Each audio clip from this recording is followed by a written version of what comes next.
Hello children. Today we are going to learn first lesson The Best Christmas Present in the World. Author Michael Marprobhu. We are going to listen we know about author. Sir Michael Marprobhu is an English book author, poet, playwright and lyricist.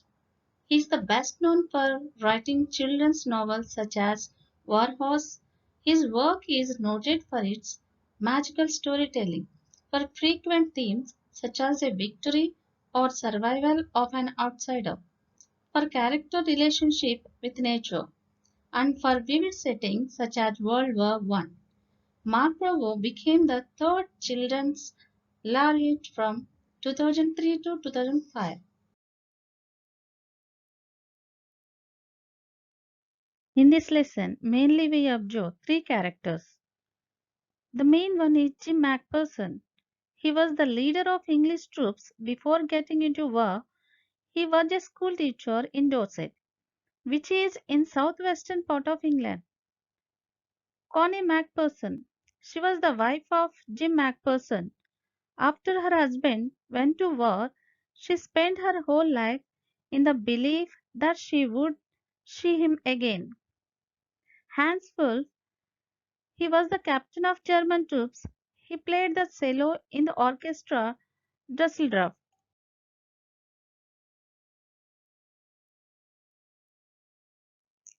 In the story, the author found a rolled up desk in a junk shop. It was in a bad condition but cheap. He thought that he could restore it. So he bought it. He began to work on it on Christmas Eve. He pulled the out of the drawers. He found that these had been badly damaged by fire and water. The man who sold it had told him that it was very old. It was of 19th century and made of oak. The last drawer had stuck fast. He had to use much force to open it. When it opened, it revealed a secret space. In it, he found a small tin box. On the top of the box, these words were written: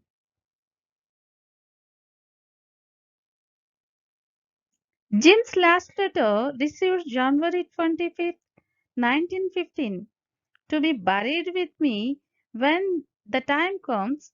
Inside there was an envelope with the address Mrs. Jim Macpherson, 12 Copper Beaches, Bridport. The date was December 26, 1914. The author read the letter. The owner of the desk must have put it in.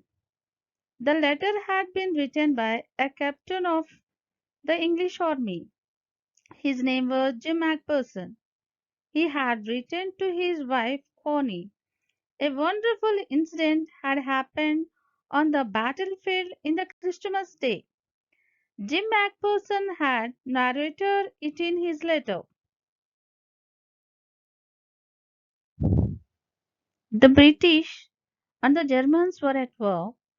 The two armies stood in their respective trenches on the two sides of the no man's land. Suddenly, Macpherson saw someone waving a white flag from the enemy side. Then he saw many German soldiers calling out to them. They were wishing a happy Christmas to the English soldiers. Some English soldiers shouted back, Same to you. The English thought that was all.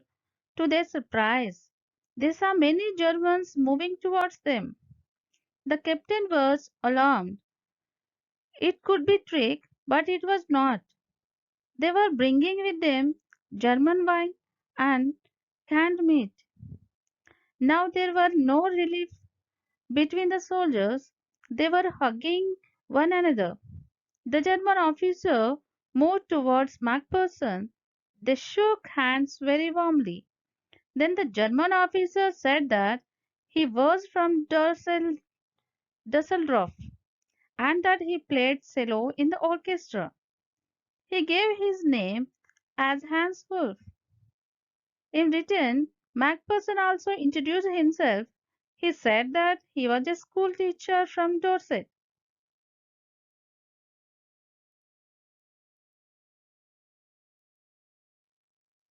Hans Wolf smiled. He said he knew Dorset. In fact, he had never been to England, but he knew English. His favorite writer was Thomas Hardy. His favorite book was Far from the Madding Crowd.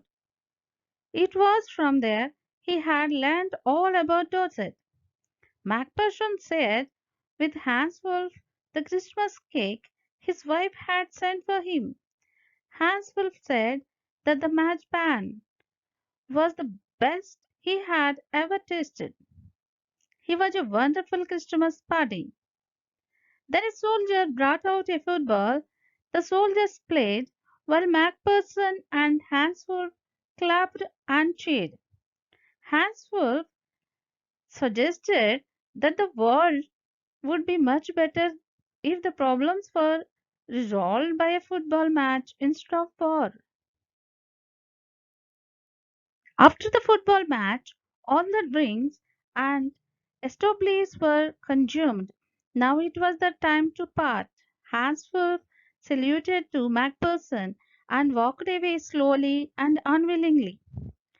The night the Germans were heard singing a chorus, the British soldiers replied with a rousing chorus of another chorus. They exchanged carols for a while and then it was all silence. Macpherson wrote in his letter that he would treasure those moments all his life. Macpherson hoped ended the letter hoping that the war would end soon. Both armies longed for peace and he was sure they would be together again.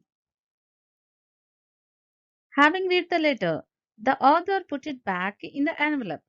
He decided to give letter back to whom it belonged. The address was of Broadport, Dorset. So he drove to the place. The house number 12 turned out to be a burnt out shell. It was found that Mrs. Macpherson was in the house when it caught fire. The fireman had got her out just in time. She was 101 years old. Now she was in a nursing home. The author went to the nursing home. He met the matron. She told the other that Macpherson was rather confused that day. They had put her in a conservatory. The author found Mrs. Macpherson sitting in a chair. Naturally, she looked up at the author vacantly, but her eyes lit up when he called her Connie and gave her the letter. He told her how he had got the letter, but she was not listening to him. She reached out and took his hand. Her eyes were filled with tears. She felt that her Jim had returned. She said she said that her Jim had kept her promise. He had returned on the eve of Christmas. She made him sit beside her. She kissed his cheek. She talked long and lovingly to him. She said that she had got to the best Christmas present in the world. Thank you.